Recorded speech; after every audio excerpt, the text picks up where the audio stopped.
Жоқ, әркімнің өзінің таңдауы ғой. Мысалға, барлығымыз сол Қазақстанға ренжіп, өкпелеп бәріміз кете берсек, кім қалады деген ойда туындайды. Мысалға, керісінше елде проблема бар ма, онымен күресу керек. Мысалға, мен сол бір мен енді жас депутатпын, мысалға жасым 32-ке толады, иә.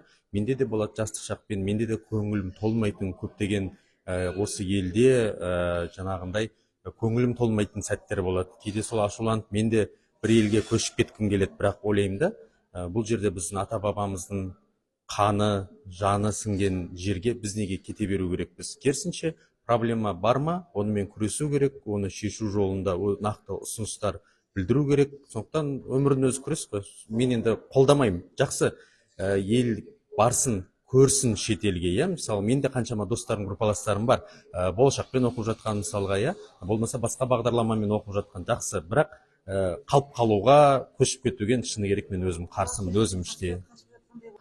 Десе де, өз қазақта мақал бар ғой, өзге елде сұлтан болғанша, өз елінде ұлтан бол деген. Сондықтан әрқайсымыз шамамыз жеткенше осы елімізді, жерімізді гүлдендіруге үлесімізді қосу керекпіз.